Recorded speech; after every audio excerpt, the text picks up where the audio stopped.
नमस्कार, मैं शिल्पा सिंह हाजिर हूँ लेकर अपना बेहद ही खास प्रोग्राम कहिए नेताजी। और कहिए नेताजी की इस कड़ी में इस वक्त मेरे साथ मौजूद हैं निरसा विधानसभा क्षेत्र से महागठबंधन के प्रत्याशी श्री अरूप जाटे जी। सर, बहुत बहुत स्वागत करना चाहूंगी सिख लाइव में आपका। जैसा कि हम सभी जानते हैं कि निरसा विधानसभा क्षेत्र जो है वो लालगढ़ कहा जाता था, और इसी लालगढ़ से आप 3 बार विधायक भी रह चुके हैं।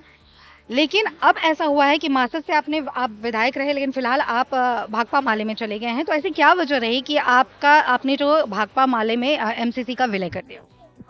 नहीं, देखिए, समय की मांग थी जो छोटे वामपंथी दलों को एक मंच पर लाना था। और हमें लगा जो भाकपा माले और मासस अगर मिलती है तो झारखंड की सबसे बड़ी वामपंथी संगठन बन सकती है, इसलिए ये मर्जर किया गया। क्या लगता है आपको, इसका बेनिफिट मिल जाएगा या नुकसान होगा? नहीं, जरूर बेनिफिट मिलेगा। मासस की अपनी जनाधार है, भाकपा माले की भी जनाधार है। इसके साथ साथ हम समझते हैं जो कई जगहों से अच्छे ये इस मर्जर के रिजल्ट आई, इसलिए हम समझते हैं जो इसकी अच्छी परिणाम हो। चलिए, एक जो बहुत बड़ा मुद्दा है इस अभी फिलहाल जो उछल रहा है बहुत ज़्यादा कि जामताड़ा और धनबाद का जो जोड़ने वाला जो पुल है, बरबेंदिया पुल, उसको आप कह रहे हैं कि वो आपके कार्यकाल में हुआ या आपका निर्माण किया हुआ है, और जिसका श्रेय, उद्घाटन करने का श्रेय और निर्माण का श्रेय जो है वो अपर्णा सेन गुप्ता ले रही हैं। क्या कहना चाहेंगे आपसे, क्योंकि जनता इस स्थिति को समझ नहीं पा रही है, उनको इस बात को समझ में थोड़ी मुश्किल आ रही है कि आखिर ये काम किया हुआ किसका है, आपका या अपर्णा सेन गुप्ता? देखिए, ये मामला पहली बार बिहार विधानसभा में मेरे पिता ने उठाया था। उसके बाद उनकी हत्या के बाद हमने वो मामला उठाया और लगातार प्रयास के बाद एस्टीमेट बनी, सैंक्शन हुई। जो अपर्णा सेन गुप्ता के समय में स्पेशल डिवीजन के द्वारा पुल सैंक्शन की गई थी, वो पुल तो पानी में बह गया और वो भ्रष्टाचार की भेंट बन गई।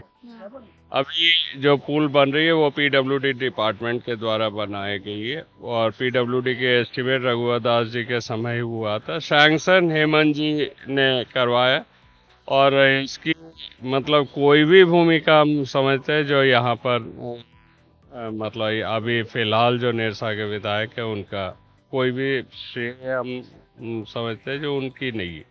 आपके सामने जो प्रतिद्वंदी के तौर पे हैं, एक तो भाजपा से जो विधायक हैं और जो निवर्तमान विधायक हैं भी, अपर्णा सेन गुप्ता वो है, और दूसरे जेएलकेएम के नेता, वो भी उनकी भी जो इतिहास हम कहें कि राजनीतिक इतिहास उनका भी बड़ा प्रखर रहा है। कितना टक्कर मानते हैं आप इन दोनों को अपने लिए?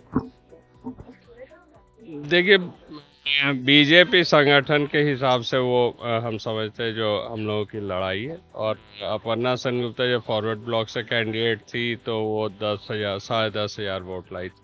रही बात दूसरी कैंडिडेट की, हम समझते हैं जो 5-6 हज़ार या उससे भी कम हमको लगता है जो वोट आएंगे, तो वो कहीं भी इस लड़ाई पे नहीं। जयराम फैक्टर कितना काम करेगा? निरसा, कम से कम निरसा विधानसभा क्षेत्र में तो जयराम जी का कोई भी फैक्टर काम नहीं करेगा। अगर आपकी बात करें तो आपको क्या लगता है, क्योंकि निरसा विधानसभा क्षेत्र में आप जानते हैं और पूरे क्षेत्र को आपने बखूबी समझा है, तो ऐसे में कौन सी कमियां आपको लगती हैं कि ये सारे कार्य जो हैं वो नहीं हुए? क्योंकि आप भी विधायक रह चुके हैं, तो आपके कार्यकाल में भी कुछ काम हुए फिलहाल। जैसे आप कह रहे हैं कि फॉरवर्ड ब्लॉक तो बीजेपी में शामिल हुई, और उसके बाद यहाँ कमल खिलाया अपर्णा सेन गुप्ता ने, उनके समय में भी बहुत काम हुआ है। तो क्या लगता है अभी भी कौन से वो काम है जो अधूरे रह गए हैं, जिनको आपको पूरे करने हैं? ये पानी की सबसे बड़ी समस्या है। निरसा गोविंदपुर जलापूर्ति योजना 2017 में हम लोगों ने चालू किया था, लेकिन फिर पिछले 4 साल से बंद पड़ी हुई है। वो प्रोजेक्ट दोबारा स्टार्ट करके हम समझते हैं उसको ख़त्म करना है, ताकि पानी की जो घोर किल्लत है पूरे विधानसभा में उसको दूर किया जा सके। ये क्षेत्र जो आप देख रहे हैं ये भी एक समय इंडस्ट्री की हब थी, लेकिन आज के दिन वो वीरान पड़ी हुई है। अगर सरकार बनती है तो उद्योग नीति के तहत हम समझते हैं जो ये तमाम जगहों पर फिर से दोबारा उद्योग बैठाने का काम कर। ठीक है, उद्योग की बात आप कह रहे हैं, और आपकी विपक्षी पार्टी जो है, विपक्ष में जो लोग हैं, वो उनका कहना है कि आप ही के समय में बहुत सारे कारखाने जो हैं वो बंद हो गए हैं। इसको कैसे देखते हैं? देखिए, सरकारी पॉलिसी के कारण बंद हो गए हैं। वो लोग ये क्यों नहीं बोलते हैं जो केएमसीएल जब ये थी, वाजपेयी जी आए थे शायद यहाँ पर, तो उस समय वाजपेयी जी बोले थे जो भाई हम केएमसीएल खुलवा देंगे। रघुवर दास जी के समय हम लोगों ने हाई कोर्ट से नोटिस देते रहा, लेकिन रघुवर दास जी रेस्पॉन्ड नहीं की। तो सरकार कभी नहीं चाहे या सरकार ने कभी इस दिशा में मदद नहीं किया। पीएन सिंह खुद पहला उद्योग मंत्री थे, चाहते तो धनबाद में उद्योग की जाल बिछा देते, लेकिन भाजपा कभी डेवलपमेंट के प्रति इंटरेस्ट ही नहीं थी। वो राजनीति करना जानते, इससे ज्यादा हम समझते जो कुछ भी नहीं करते। निरसा विधानसभा क्षेत्र की जो जनता है उनको जिन चीजों से सरोकार है वो है मूलभूत सुविधाएं। मूलभूत सुविधाओं में आपने सबसे पहली चीज जो जिसका जिक्र आप खुद कह रहे हैं कि पानी की समस्या यहाँ बनी हुई है। आप भी विधायक रहे, दूसरे पार्टी के लोग भी यहाँ पे विधायक रहे, लेकिन ये जो समस्या है वो जस की तस पड़ी हुई है। क्यों, क्या लगता है, क्या वजह और क्या गारंटी है कि इस बार फिर आप अगर जनता पर भरोसा जताती है और आप पे आस्था व्यक्त करके आपको विधायक बना देती है तो ये जो समस्या है वो पूरी हो जाएगी? अगर होनी थी तो पहले क्यों नहीं हुई? 2017 में हमने ही ये प्रोजेक्ट सैंक्शन करवाया था। पूरे झारखंड में सबसे बड़ी मतलब multi village water supply scheme था, वो फिर बंद हो गई। हम समझते जो वो प्रोजेक्ट दोबारा स्टार्ट करेंगे। एक माइथन से निरसा एवं गोविंदपुर को पानी देगा, एक पंचायत डैम से देगा। तो स्वाभाविक बात है, हमारा चालू किया, हमारा सैंक्शन किया हुआ प्रोजेक्ट है तो उसको ख़त्म भी हम ही करेंगे। हम आशा करते हैं जो उसकी शिलान्यास हमने किया है तो उद्घाटन भी हम ही। ठीक है, विकास के और कौन से काम हैं जो आप करेंगे अगर आप जीत जाते हैं और ये जो जनता है वो आपको अगर विधायक बना देती है तो सबसे प्राथमिकता से कौन से ऐसे काम हैं जो आप करेंगे?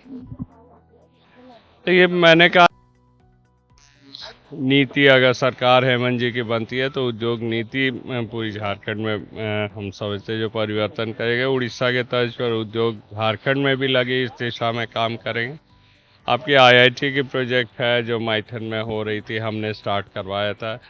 आपका निरसा में ओवर ब्रिज का मामला है, आपका सेल्फ हेल्प ग्रुपों को रोजगार से जोड़ना है, आपकी कुछ सड़कों को 4 लेन करना है, रेजिडेंशियल स्कूल गर्ल्स के लिए करना है, डिग्री कॉलेजेस करना है। ऐसे कई चीज है जो हमारे दिमाग में है, जो प्लान के तहत हम लोग। निरसा विधानसभा क्षेत्र एक समय था जब यहाँ पर लोग बाहर से आते थे काम ढूंढने। आज समय ऐसा आ गया है, दुर्भाग्य के है निरसा विधानसभा क्षेत्र का, कि आज जो यहाँ के युवा हैं वो पलायन को विवश हैं। तो युवाओं को रोजगार देने की ओर किस तरीके से कदम बढ़ाएंगे? उद्योग जब खुलेगा तब खुलेगा। ये ज्यादा से ज्यादा उद्योगों को यहाँ लाना होगा, तभी जाके होगा। सरकारी पॉलिसी के कारण और मार्केट ये चेंजेस बोलिए या टेक्नोलॉजी में चेंजेस के कारण बड़ी बड़ी जो रिफैक्ट्रीज थी यहाँ बंद होगी। ये केएफएस का एरिया, कमोडिफाई क्ले एंड सिलिका वर्क्स, जो बहुत बड़ी एशिया में सबसे बड़ी रिफैक्ट्री थी, लेकिन समय की परिवर्तन के साथ टेक्नोलॉजी के परिवर्तन नहीं हुई, कॉस्टिंग हाई हो गई जिसके कारण वो बंद हो गई। केएमसीएल कारखाना भी हाई कोर्ट में नीलामी में इतने सालों तक पड़ी हुई है। तो ये तमाम चीज़ें हैं जो हम समझते हैं जो हम लोगों को दोबारा अपने हाथ में लेके फिर से करना। स्टार प्रचारक हम कहें, भाजपा के जितने भी स्टार प्रचारक हैं उनका लगातार दौरा निरसा विधानसभा क्षेत्र में ही हो रहा है। ऐसे में क्या लगता है ये नुकसान कर जाएगा आपको? देखिए, क्षेत्र में अगर काम करे तो निश्चय ही क्षेत्र के लोग ही उन्हें जिताएंगे। कोई स्टार प्रचारक 15 मिनट भाषण दे के किसी को जिता नहीं सके। तो हमें लगता है जो भाजपा को क्षेत्र की जनता को की मूड समझना चाहिए और क्षेत्र की डेवलपमेंट के प्रति ज़्यादा मतलब उत्साह के साथ काम करना चाहिए। स्टार प्रचारक आके किसी को भी नहीं जिता सकते। अपने प्रतिद्वंदियों में से आप किसको अपनी टक्कर मानते हैं? नहीं, देखिए, संगठन के हिसाब से भाजपा वर्सेस हम लोगों का हमेशा ही रहा है। पिछले आप बोलिएगा तो 40-45 साल से ही रही है जो BJP versus MCC, BJP versus Bhakpa Male इस बार है। दूसरी कोई संगठन या कैंडिडेट कभी भी नहीं आई। जनता से क्या कुछ अपील करना चाहिए? हम लोगों की अपील है, जो हम लोगों ने आज से नहीं, 1990 से मेरे पिता पहले एमएलए थे यहाँ, हम उसके बाद 3 बार एमएलए रह चुके हैं। हम लोगों की कार्यकाल देखे और इनकी भी कार्यकाल 2 बार देखें। आशा करते हैं जो इस बार निरसा की जनता में आशीर्वाद देगी और दोबारा निरसा को फिर से संवारने का या आप लोगों को सेवा करने का मौका मिलेगा। मतदाताओं से क्या कुछ अपील करना चाहेंगे कि ज्यादा से ज्यादा संख्या में बाहर निकले और वोट करें मतदान के लिए? सुबह 7 बजे से 3 बजे तक पोलिंग है, इसलिए हम समझते हैं जो सुबह ही पहले वोटिंग करे और उसके बाद जलपान करे। हमें यही मतदाता से अपील है और ज़्यादा से ज़्यादा पोलिंग हो ताकि आप अपने रिप्रेजेंटेटिव चुन सकें। ठीक है, बहुत बहुत शुक्रिया हमसे बातें करने के लिए। जी हाँ, तो इस वक्त आप सुन रहे थे अरूप चाटे जी को। यहाँ पर बहुत सारे लोग हैं, उनसे भी बात करेंगे, जानने की कोशिश करेंगे जानने की कोशिश करेंगे यहाँ पे जनता से बात करेंगे, जानने की कोशिश करेंगे कि ये इनका क्या कहना है। जी हाँ, तो आप देख सकते हैं यहाँ पर किस तरीके से लोग मिठाई खिलाने की कोशिश कर रहे हैं अरूप चाटे जी को। यहाँ पे इनसे बात करेंगे।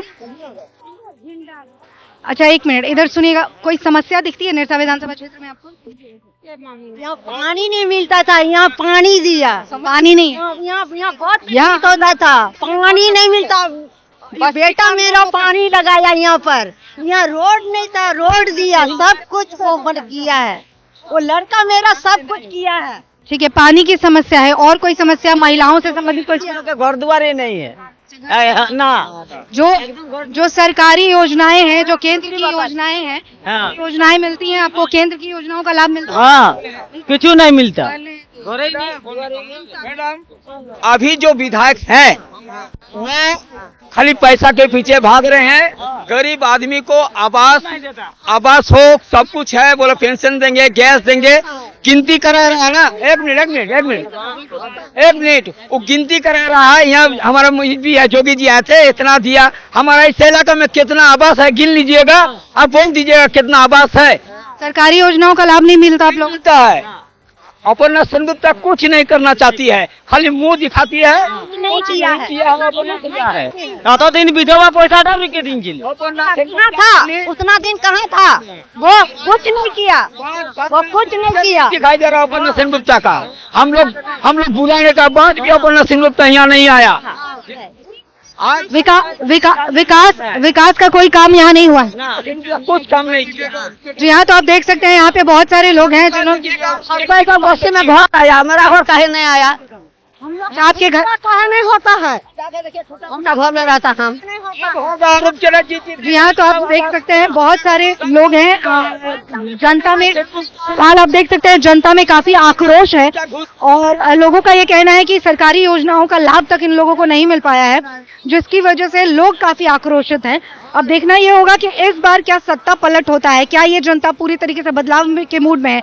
ये तो मतदान का जो रिजल्ट आएगा उस वक्त ही पता चल पाएगा कि वाकई में सत्ता किसके हाथ में जाती है। फिलहाल लोग आक्रोशित है। कहिए नेताजी में फिर मुलाकात करेंगे आपसे, किसी और शख्सियत से बात करेंगे, किसी और प्रत्याशी से जानने की कोशिश करेंगे कि विकास को लेकर उनका मुख्य एजेंडा क्या है।